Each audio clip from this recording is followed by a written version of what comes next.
trigger warning for this evening's show, at least for the intro anyway. Somewhere in the world, someone's daughter has the Guinness World Record for the most number of men slept with in a single day. I'll tell you that number in a minute. But a quick glance at the Guinness World Record site says they don't pay individuals to hold world records. As a matter of fact, what they do is offer the prestige of being able to hold the world record. I'll let that sink in for a minute.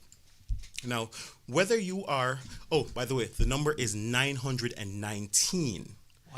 One day, 24 hours, 919 in 24 hours. Now, whether you're someone's son, say guy number 907, who's helping this young lady accomplish this prestigious award, somewhere along the way, it should dawn on you that you may give some thought to the life choices that have brought you to this point.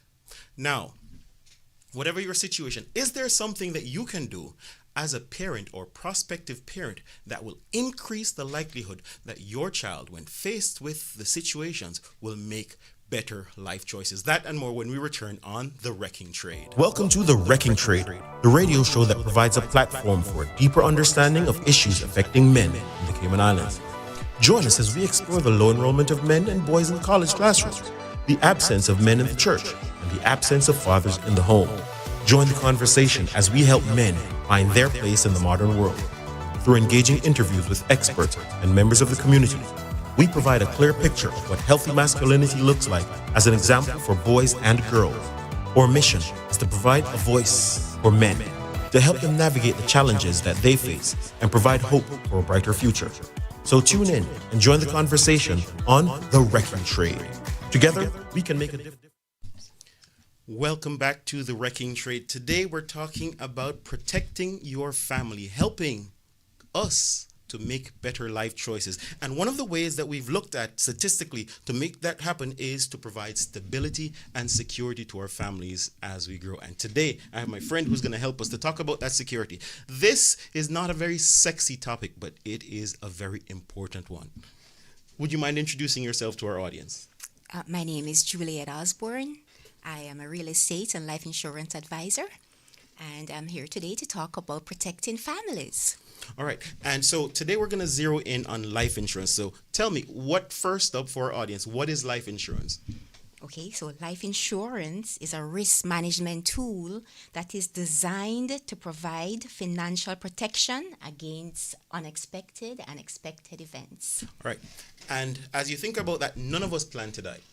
But that's something that happens to all of us. And as we think about it, as you're thinking about it, one of the challenges that many women may have as they may decide whether or not they want to submit or commit to a man and decide, hey, I'm going to focus on taking care of the kids, is what happens if he dies? And the man is working out in his mind, how do I protect my family when I'm not around? And this is what life insurance does. That's exactly what life insurance does. As you said, life insurance is not sexy, but a smart and savvy man ensures that he has life insurance in place to protect his family. Yes. And one of the first things that as men we try to figure out is, okay, fine. We don't think about the life insurance because it means that is the situation when I die. And I'm usually trying to make sure that I'm around to make sure that we can enjoy it together. But it's necessary because we can die.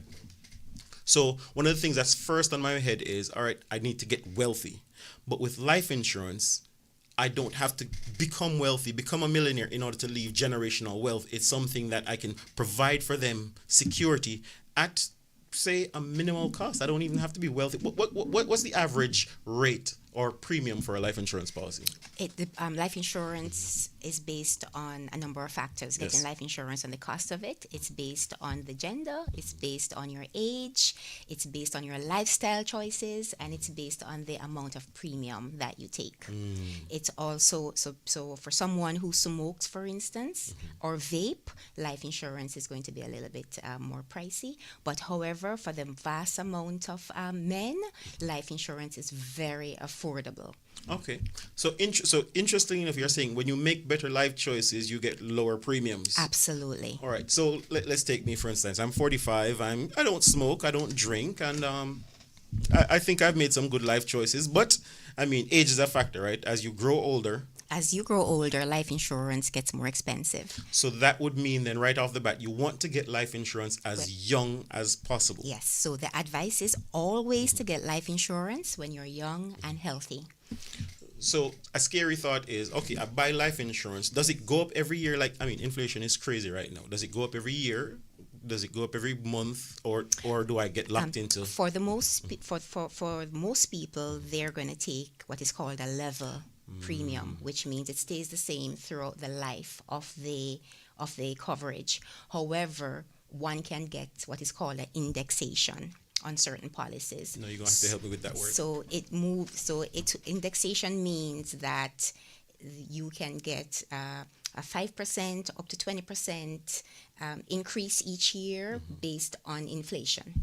Okay. So it goes with inflation. So whenever once you start to see the inflation ease into the coverage, the indexation will ensure that you're still going apace with current purchasing power. So just to make sure I'm understanding, indexation is not not necessarily to benefit the insurance company. Indexation is to help me to make sure that the current rate of coverage Yes. matches the inflation. So for instance, I may start off, hey, when I started off 50 years ago, I'm not 50 yet, but when I started off 50 years ago, maybe $100,000 was like $1 million. Yes. But now, 50 years later, that may differ. So I want to make sure that my coverage is in line, and that may cause the premium to go up, but that is to help your family. Yes. One can always stop indexation as well. If Okay, it's so you becoming don't too have to do expensive. it. No, you don't have to do it, and you can have it done on your policy for a number of years. But if it starts to become too expensive, you can take it off. Okay, all right. So let's just summarize then that then. So what you're saying is you can set a particular number once you buy the policy, and then that can just be, hey, whatever happens, whenever that time comes, that's what you're going to get, and then that premium is locked in for the life of that policy. Yes, that is correct. If you want that number to grow as you see, hey, maybe you're living a little bit longer, you can actually do the indexation so that you pay a little bit extra, but then that also comes with a little bit extra on the back end for your family. Yes, life insurance is also very flexible. One can increase coverage or can decrease coverage based on what's going on in your life at the time. However, it's the most important thing is to ensure that as men need to have some coverage to protect their families. Back to the question that you asked, healthy 45-year-old male can get a policy. Let's say I have a list here for 200,000 coverage for $100 per month. So for $100, that may just mean, hey, you have to put in a couple of extra hours. For $100, you can make sure that if you happen to not survive this year, your family gets a check for $200,000. For $200,000. And that is. So for a healthy 30-year-old, that's $38.24. Wait. You said for me 45. You said for a healthy 30-year-old what? It is $38.54. So that 30-year-old gets the same $200,000 at the end of this year if we both die, but he only paid $30. What if a 20-year-old? Okay, I don't have it for a 25-year-old is $31.46. This is for a healthy male. A 20-year-old is going to be around $20. Wow. And this is, I should say that this is for a term plan.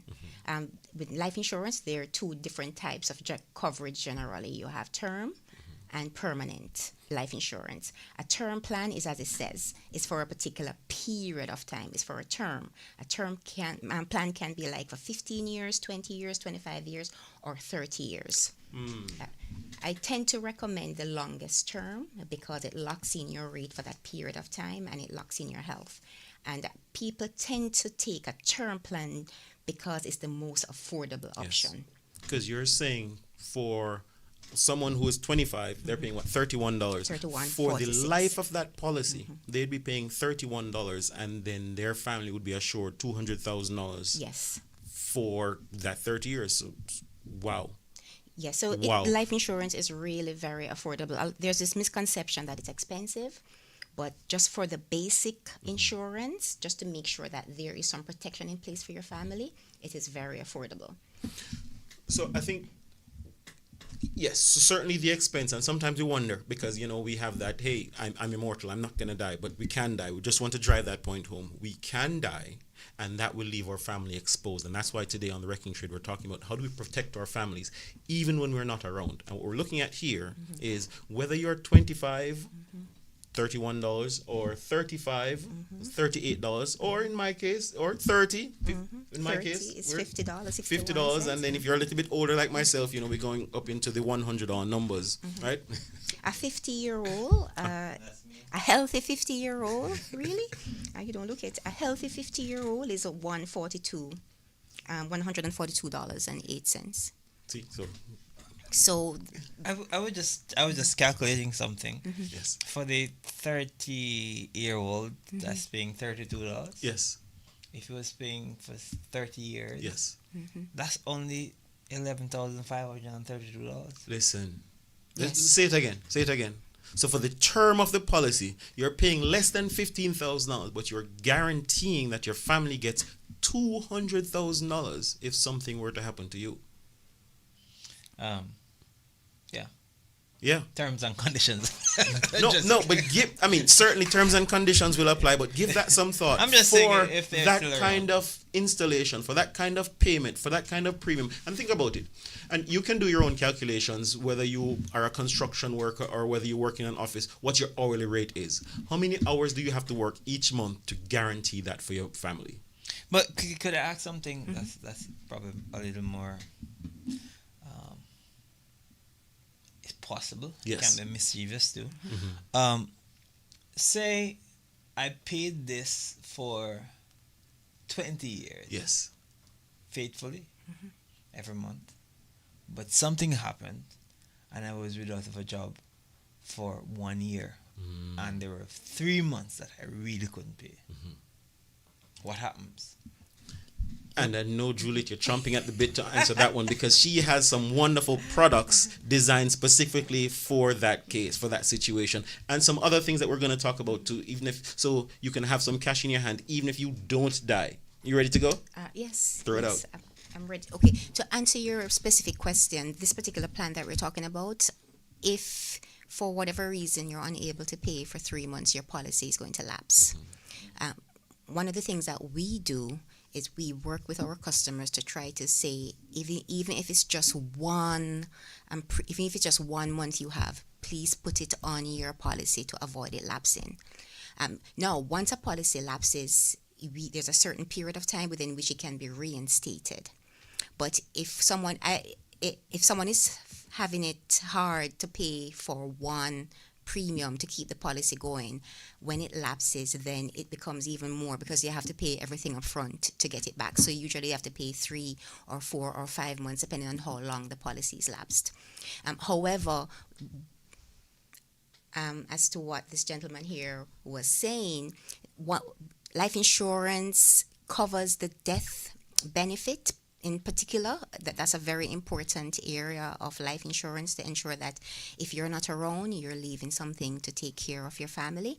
But life insurance also encompasses putting in plans, such as in small investment plans that will allow you to get through those rough times. So even if you put aside a $50, $100 a month towards an emergency fund, that will help you over time and even help to take care of your main insurance policy. Does that make sense? It makes sense. Yes, it does. And we're also talking about, there are also some products that you have that will help in situations when you lose your job, but also there's some things that you do specifically as an agent that may help your clients to navigate these troubled situations, because they do happen. Yes.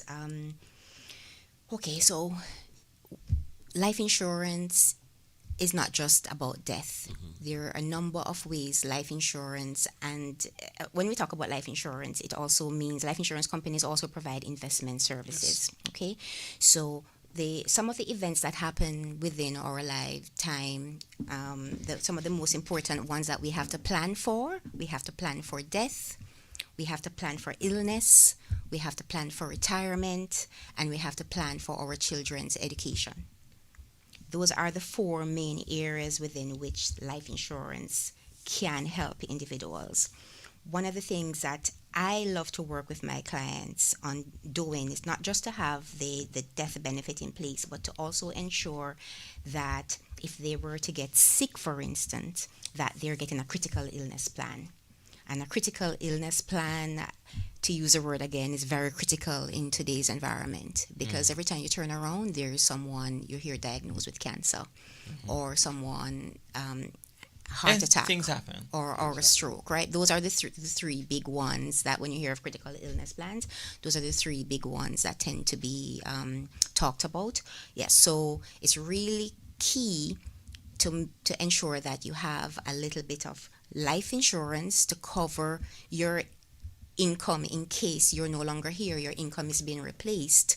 However, if for whatever reason you get sick, critically ill, and have any one of these particular specified illnesses, a lump sum is paid out to the individual, to the policyholder. And critical illness coverage, those are our most paid out plans. I saw a statistics recently that says you're more apt to get critically ill before 65 than to die before age 65.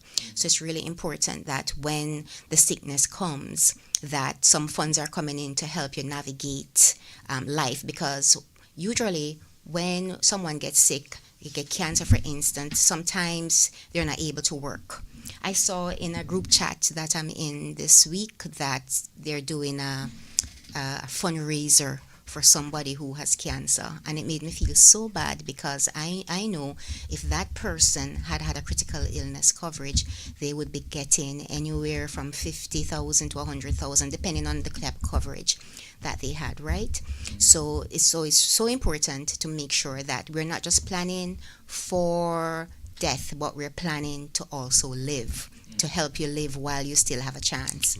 You want to live while you're still alive. Yes, because the health insurance is good, but it doesn't always cover everything that is needed. Yes. Plus, a critical illness plan isn't just about your health. It covering health bills. It covers any type of living expense that you might have. Because if you can't work, there's no money coming in. The mortgage still has to be paid.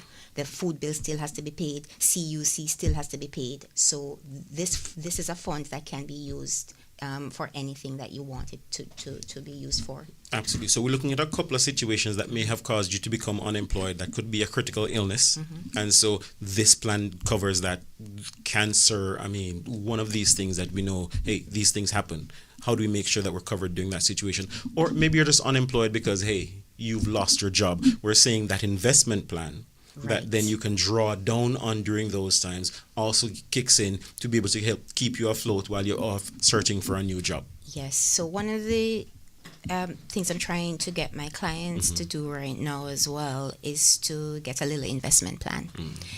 We have one. It's called a universal investor. It's pretty easy to get. You just start with $100. You open it with $100, and then you can then decide how much you're going to put in per month. So usually most people will put in like $100 per month, and that money is then invested on behalf of the policyholder.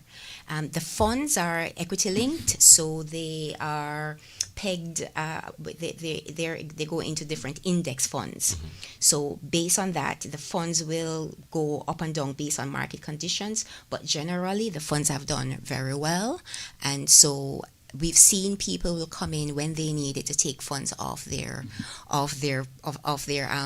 plan. However, I try to let people know that this is not something that you're going to use as a piggy bank. You just forget it, set it and forget it. And when a situation occurs, like you've lost your job, then you have a chance to draw down on. You don't just draw down on it every year because you want to go on a vacation. We're looking out for these situations where when it's needed, it's there. Yes. One question about the investment plan, I'm sure other people might be asking. Say you started with $100 and you put 100 next month, say 100 now, but you found yourself with $500. Yes, you can come in and just drop A lump sum. a Lump lump sum. sum on it. Yes.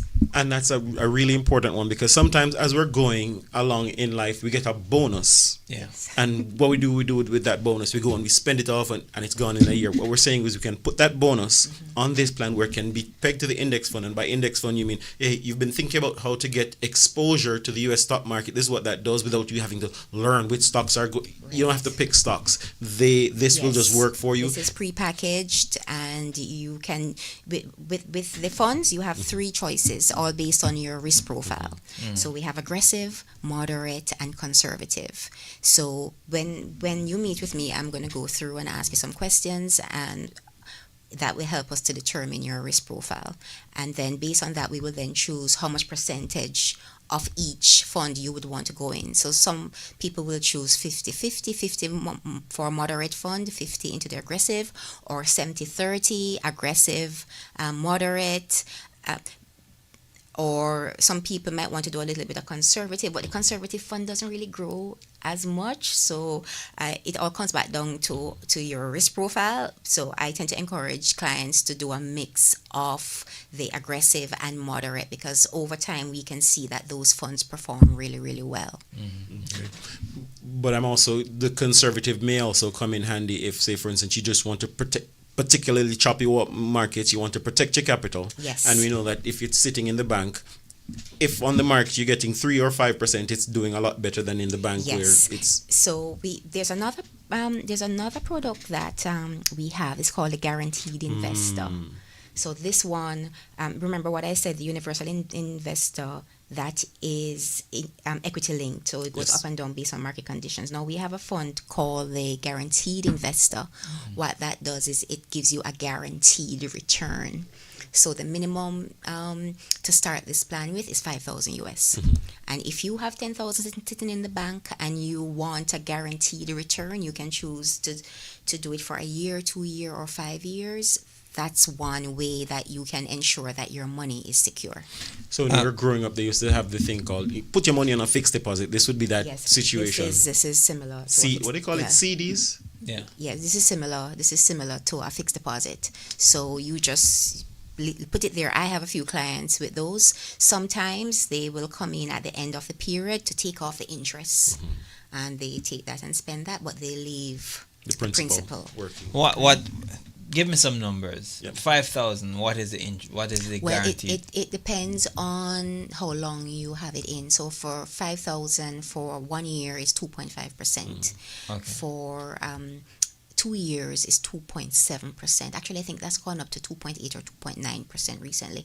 And for 5 years is 3%. Okay. And this is compound interest, not just simple interest. Got you. So it's a way to just kind of protect your capital Yes. while generating a little bit of interest. While if it was sitting in the bank, you might have your capital shrinking through bank fees. I mean, we're not jumping on bankers, but we know that bank fees and different things kind of Yes. cause your capital to kind of shrink. shrink, and as well inflation maybe chomping away at it. So Yes. a couple of ways we can protect our families, right? We've talked about one, putting down insurance, getting insurance. So that means even if we're not around, we can offer them some protection because they get some capital to navigate. And whether you're working in a 2-income household or you're the only income provider, that's going to be key. Because if you're in a 2-income household, when you disappear, so does your contribution to the mortgage, your contribution to the bills. So that way, that is critical. If you're in a single income household and you are the only breadwinner, that means it's absolutely critical. Yes. It's absolutely critical to make sure that if you're not around, that protection and provision continues for your family. Now, understanding that we've talked about the fact that, hey, you can boost that life insurance by doing what? Protecting yourself in case you lose your job by just kicking a little bit extra. And we have a little policy called the Universal investor. universal investor. But this one in particular, in case I get sick. Okay, we have a number of policies for that. We have 3 different plans based on what your needs are. Yes. So we have 2 plans that are they're non-medical. Yes. So anybody can get this. So once you've not had cancer or stroke or any one of these illnesses, you can get this plan. So that's completely non-medical.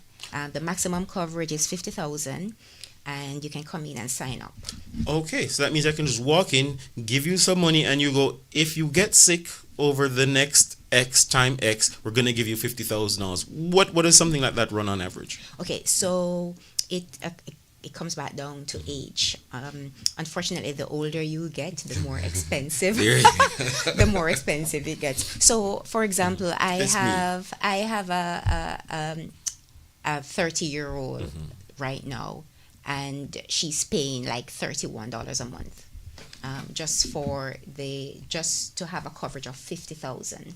So 31, they're paying $38 for $200,000 worth of coverage if they die, and you're saying kicking another $31, so that we're about $69, and you now have $200,000 for your family if you die. But if you get sick, Right. you get $50,000 to continue cash. paying $50,000 cash to continue paying on your policy and to maybe navigate some expenses while you're working your own. Yes. I mean, for under $100, we're doing all that. Yes, you can. Is this a trick, Juliet? No, it's not a trick at all. At a certain age as well, for example, for yourself, some people come in, it might be a little bit more than their budget can accommodate to get the 50,000. So I would say if you can't get 50,000, do 40 or do 30. Okay, some people even do 20. Because something is better than nothing.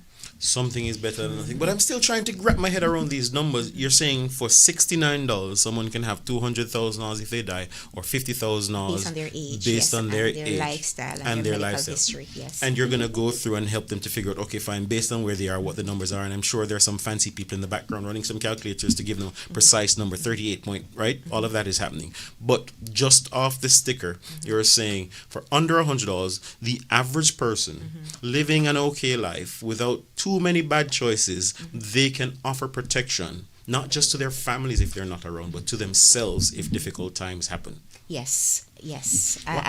Sorry, go ahead. No, go ahead, finish that, and then I'm going to ask this question because I would need to do a needs analysis.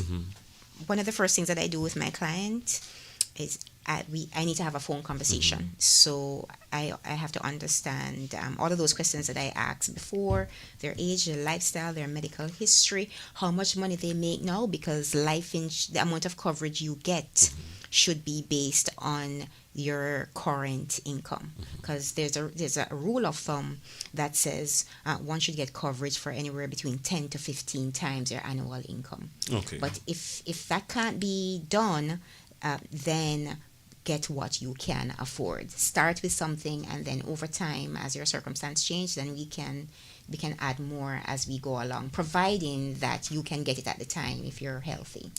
So the message is you're trying to get 10 to 15 times your annual income, but if you can't, having something to provide your family with is better than nothing. Yes. $200,000 is a lot better than zero, even Yes. if they needed $1 million.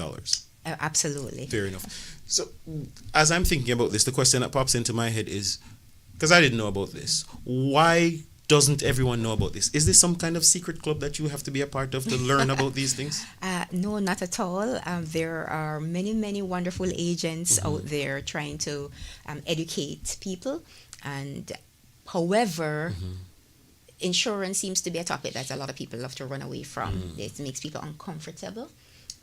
But you can run away from it, but it's absolutely necessary to have this conversation if you want to make sure that you're putting something in place to protect your family.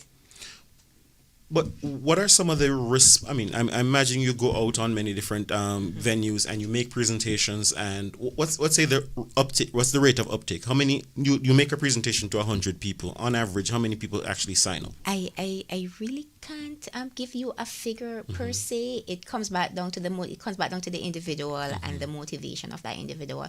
But I would say that we generally have a pretty good amount of people deciding that they're going to take something. Usually, some people might put it off and they kick the can down the road a long time, but eventually some of them will come around to it. So that's the psychology I want to kind of tap into. Understanding, because I mean, we've always heard insurance, and one of the things that first pops into my head, or used to pop into my head, well, it's all a ripoff. You have car insurance and you never have an accident, and you keep paying car insurance anyway, so it's just something that you need to do for the government. But what makes the switch to, okay, I'm no longer doing this for the government, this life insurance is something I'm doing for my family. Yes. And it's something that I'm also doing for myself, because one of the things that I want to talk about is the investment plan. And say, for instance, you're self-employed and you're waiting until you get rich enough to kick into the pension program. But here, the investment program offers you that kind of a security. So when you do get to a particular age, it is there for you. No, go on. Can I just say that even with life insurance, Yes. we have different types of life insurance. We have, as I mentioned before, the term plan. A term plan comes with certain benefits, one of which can be a return of premium. That's what I wanted to get to. Yes. So sometimes that is what some people will want. They want to know that they're going to get something back at the end Yes. of the term. So I've paid all of this for 30 years and I don't die. yes. Even though it's $15,000, I Yes. felt sometimes I may feel like I lost something Yes. So because I didn't win the $200,000 check.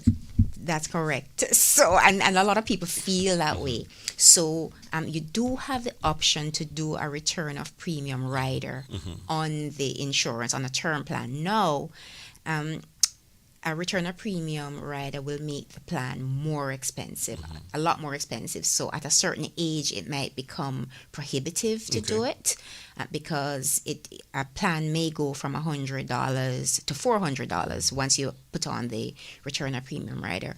But for younger people, it makes sense to a certain extent for them to get the return of premium, especially if they're resisting getting the coverage just to make sure that they have something in place for their families. Got you. So we have the return of premium rider, so that way, even if, and it's an interesting thing that here it is, you may get to a particular age and you go, oh man, I didn't die. Right. Right? It's cause to celebrate, but the return of premium rider says, okay, congratulations, you didn't die. Yes. Here's a check. Yes, you come back and get all the premium that you have paid in. No, you get back the premium that you have put into Yes. the plan. Okay, there's no interest on it, but people like to know that it's like a savings. Yes. Then yes, so But with the investment plan, how does that one work? I've invested this money. Usually with investment, that's my money. How does that one work?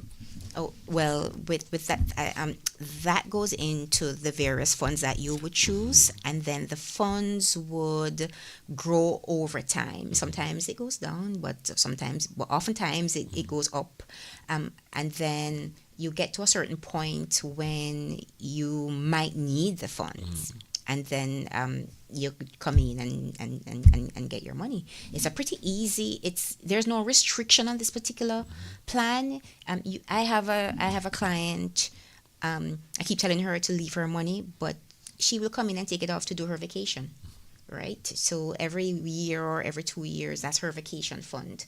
What I'm trying to get people to use it for, especially families with younger children, is to start using it for education fund. So when it sits for a longer time, it's not just the premiums that you punch in, it also grows with the market. So it has an definitely opportunity grows to with the multiply, market. not just Yes. add on. Yes, and I can share with you what Some growth rates. Yes, I can share with clients over time. They will they will see it themselves. I had a client recently. She said, "Oh my God, Juliet, my money has grown so much." So she decided to start putting more lump sum in on a monthly basis. So I definitely want you to come to that. So I want you to cue that, because I want to set it against the idea of you can do the return on premium, and you may, and based on doing calculations, you may get your $12,000 back at the end of the 30 years. But with the investment program, you can do the investment, and that could be a lot more. Right, When yes, you that get would there. be. What do those numbers look like?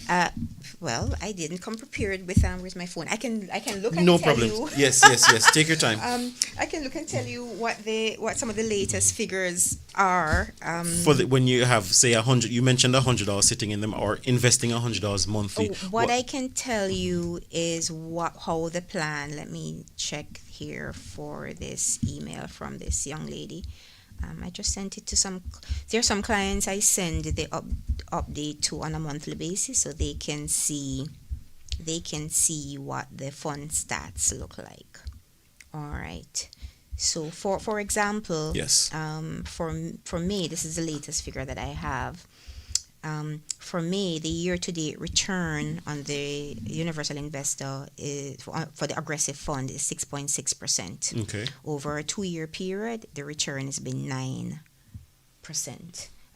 This is 9% now on what you have put in, and over the 5 years, it's 9.9% Per annum. return. Yes, that's on this fund. Which means, This is the aggressive. This is the aggressive fund. and while past performance is not necessarily It's a guarantee for guaranteed future future, performance, yes. looking at the market, you can roughly say that, hey, over the last 5 years, you've added a 10% or Yes. a little bit under a 10% on your investment Yes. each year. Yes. And so that's just essentially free money that you're getting for just being able to be committed to putting aside that 100, 200, or whatever that number is.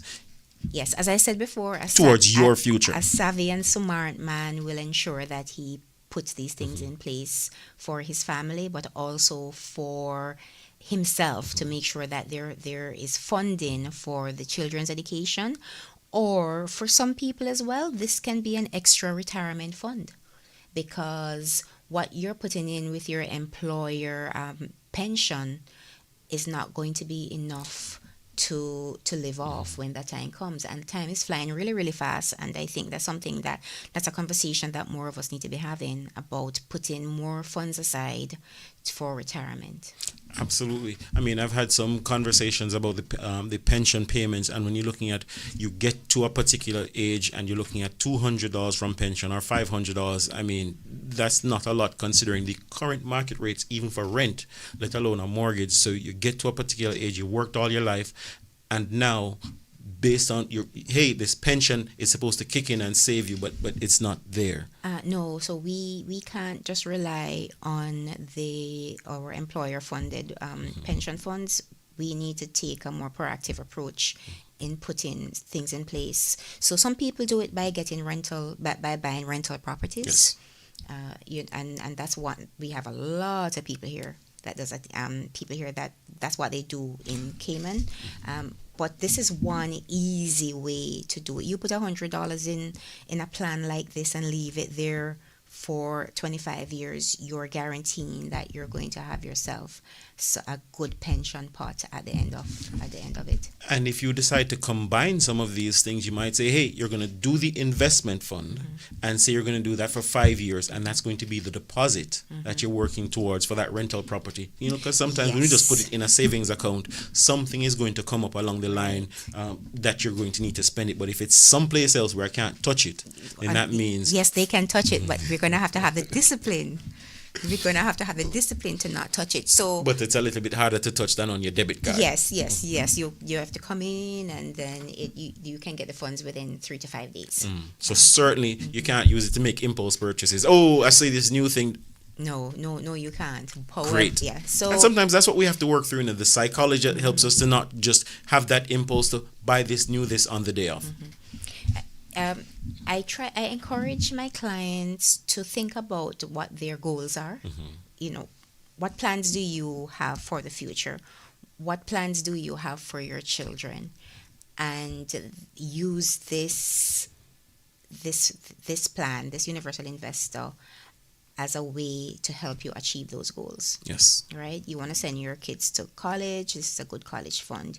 You want to have extra money for retirement. This is a good way. You want to go on that dream vacation. That's a good way. You want to plan for your daughter's wedding in 20 years. That's one way to do it as well. And it's a nice way for us to start thinking through these things long term. Yes, we're going to win the lotto, or yes, we're going to get rich because we're going to strike gold, or yes, we're going to buy Bitcoin and Bitcoin is going to become $1 million. But just in case that doesn't happen, just putting aside $100 a month for the next 20 years will guarantee that your son, daughter has their college fund already set. Yes. Okay. Yes, and the earlier you start, the better. Wow. Wow. And it's not just, and what I love is the fact that the interest gets compounded as opposed to, okay, what I've put aside is $100 each month. No, it's $100 each month plus an extra 10% kick in by the market based on the market just growth. based on market growth, yes. Right, and again, we're not guaranteeing that you're going to make 10% past performance is no guarantee of future work, but it's more likely that the markets will go up because so many people are working to make the markets go up than if you just put it under your mattress. And and these funds are pegged against the S&P 500, so you can see how these funds perform over the long term. Over the long term. And the long term trajectory, based on what I've seen on the charts, is up. You may have dips in the market, during COVID, things dip drastically, but we've recovered from the dips, from the lows of COVID. The trick when it dips is to buy more. Not panic. Not panic. Unfortunately, a lot of us panic and take everything Yes. out. I've been there, so I understand it. So they just leave it and just be patient and give it time to rebound. And it's an interesting way to look at things. Sometimes when we look at, oh no, the market is dipping, there are a lot of people working to make sure that the market doesn't collapse. And if the market collapses, then we're back in the dark ages and something else is happening. So the way to think about it is when the market does have those dips, it's like your favorite clothing store selling stuff on sale. Right. So you want to go in and buy some more because, hey, now that dress that you want for $100 is now $10. What do you want to do? Buy it. Yes, well, that's certainly one way to look at it. So when it does go back up, you can now sell that dress that you bought for $10. You can sell it back for $100, right? Yeah. So we've looked at protecting your family when you're not around by getting yourself some life insurance. We've looked at protecting yourself by getting some critical illness coverage just in case something happens. And we've also looked at that investment program so that even if life throws you a curveball and you now are out of a job, you have a little bit of a security. And if that doesn't happen, you have a vehicle to provide some long-term goal planning. Your children's college fund, buying a home in the next 10 years, or buying a new piece of property. Or, if it just happens to be your situation, and we do not necessarily recommend the short-term ones, but if your thing is it helps you with your vacation, it's a way to use a small commitment each month to plan for that vacation instead of taking a lump sum out of your check. Yes. Now, what else does this, because we're trying to help some persons to shift their view on life insurance, on insurance in general. What else should I know? Because there's still some things inside me that saying, I really don't plan to die, and this might get tricky. So what else what would you say to me if I'm still on the fence? Well, it comes back down to how much you care for your family. At the most basic, life insurance is about providing protection for those you love the most. So there are many men, because this is a show for men, right? There are many men who will say that they love their family, they'll do anything for their family. I see men take their family on expensive cruises to Disney World while their life insurance policy is on the verge of lapsing. Or they just can't see the importance of getting the policy. Now, what I would really like men to realize is that to get the insurance to protect your family, that is an act of love. You can talk all the talk you want, because we know men can talk.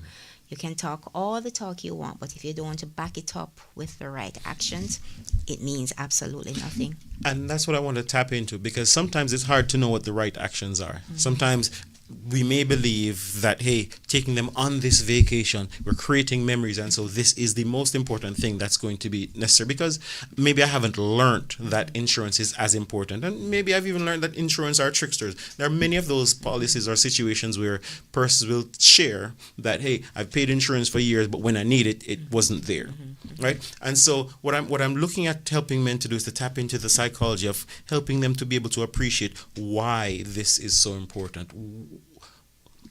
If you're no longer around, if you're the main breadwinner, or even if you're not in today's environment, you're doing the 50-50. Yeah, you need both salaries to really make ends meet.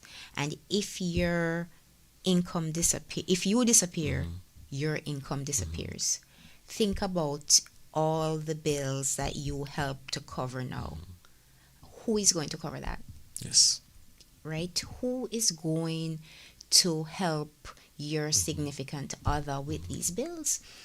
And which is why many banks, not all of them anymore, but Credit Union, Cayman National, and a few other banks will require that if you're getting a mortgage, they want to make sure that you have life insurance. Yes. Because if the person who is getting the mortgage path, if that person were to die, then the income is gone. The mortgage payments may Mortgage lapse, is not and going to be able to be paid. They will end up losing their home. and the bank doesn't want to take your home. It's a whole No. hassle to sell it. So that's one reason why many banks will require that the people get life insurance to cover the mortgage.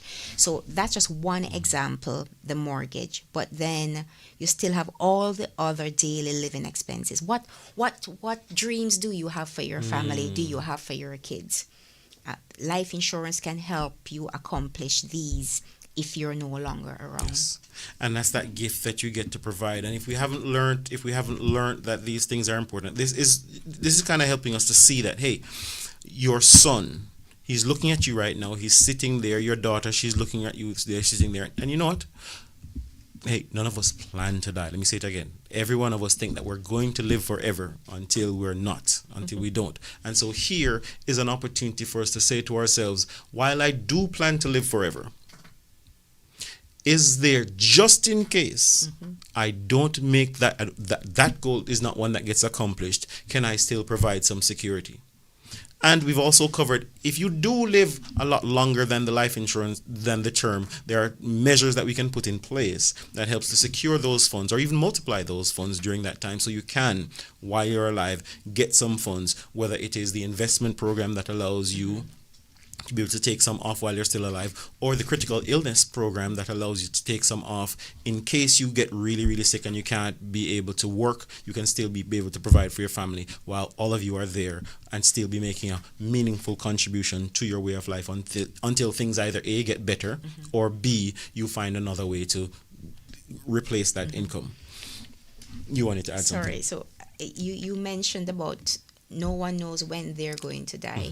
I have here that we all know our date of birth, but nobody knows we know our DOB, we don't know our DOD, we don't know the date of death. And so it's everything that's happening in between that, the birth and the death, that we need to plan for. Yes. And so this is where life insurance, investments come into play for you to put some protection in place for your family.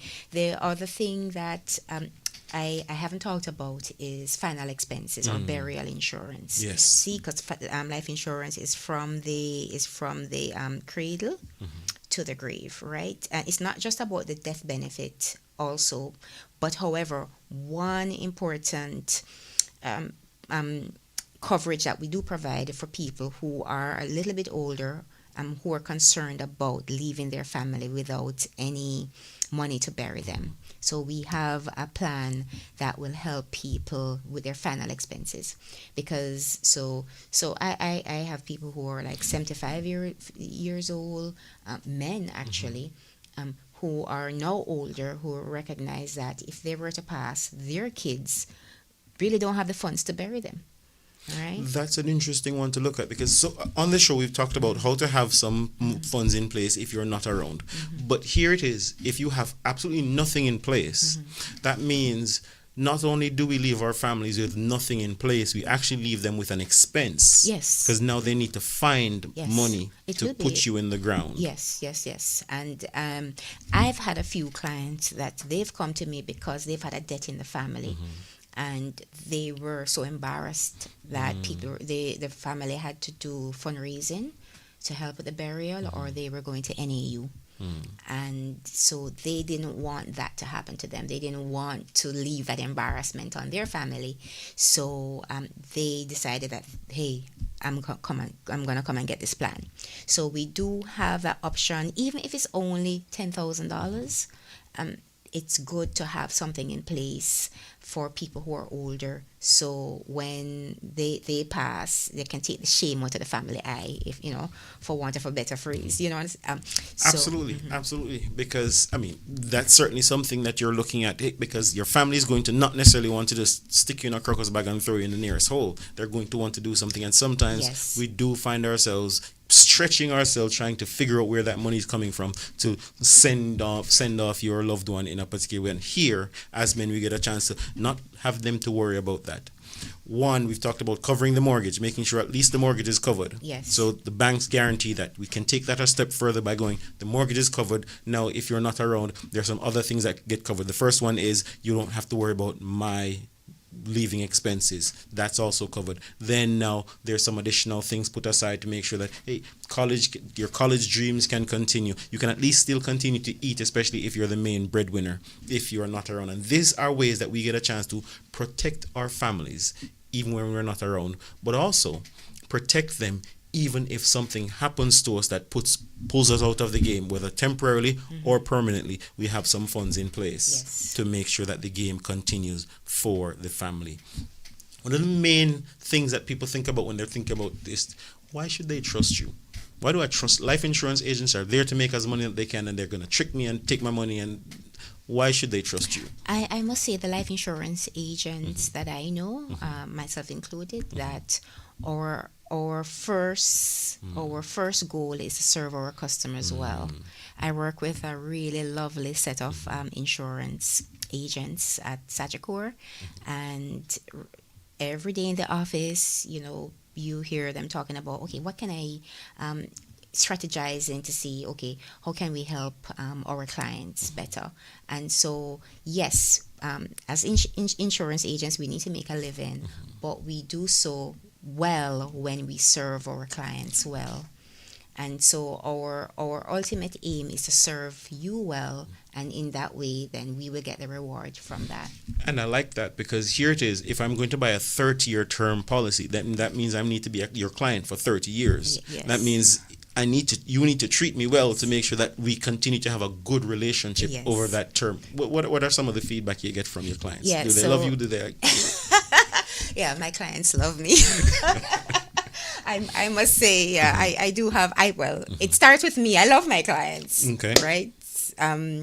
And I like to tell some of them that, and so I'm sure sometimes they will roll their eyes because they think I'm just saying it, but I really do appreciate my clients. I always want what is best for them and their families, which is why I will chase you to make sure that you pay your insurance premium.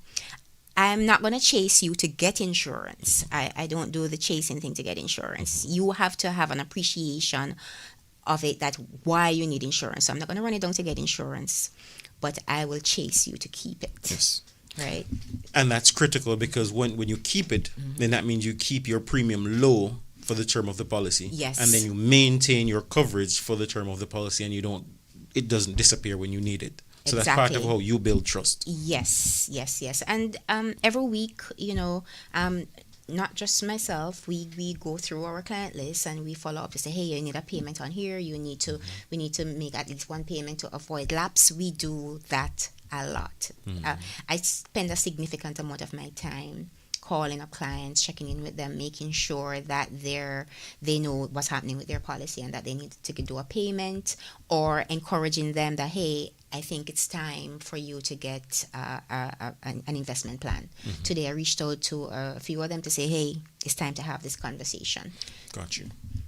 So generally, life insurance agents, the ones that I know, are trustworthy, and we're always looking out for the interests of our clients. All right. Awesome. And I guess sometimes building trust, building relationship takes time and takes actual direct contact. Yes. So how does someone reach out to you so they can start the process of learning who you are, learning to trust you, and then maybe exploring one of these policies to help them protect their families and even themselves? Yeah, I can be reached at 916-0500, either through a straight call or on WhatsApp.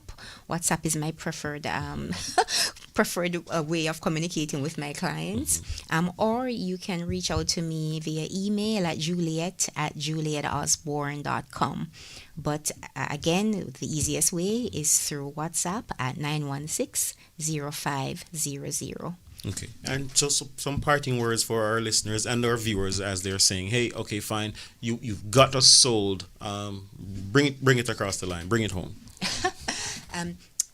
I can't stress how important it is to have some protection in place for yourself and for your family. Yourself meaning that making sure that you're covered with a little critical illness plan. Anywhere you can get a coverage from anywhere from 50,000 to 500,000. It all depends on the plan that you take. So it's important to put these things in place. We tend to talk a lot and say we're going to do something, but we tend to procrastinate. A lot of us are procrastinators, and then we never get around to doing what we really know that we should do.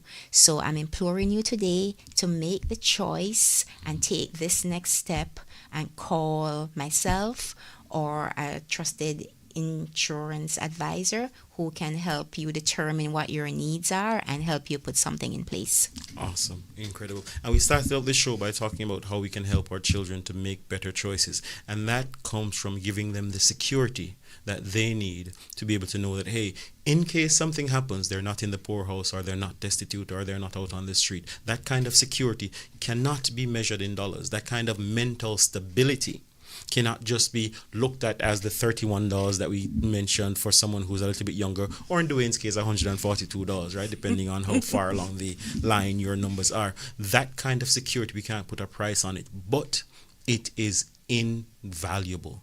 The choice that our children make are directly related to the kind of security that we provide them. And for this is one way that we can provide security to our partners, to our spouses, to our children, long even after we're not around. This and so many things we explore on The Wrecking Trade. Thank you for your time. Thank you for your time, Juliet. Thank you too. And I just need to say that, remember, life insurance is love insurance. Life insurance is love insurance. All right, fine. Share some love. Go today, contact Juliet and see if you can share some love with her as you pass on. I mean, I think it's a wonderful thing when you present that with your family that says, hey, in case I'm gone, this is that big insurance check. I don't plan to leave.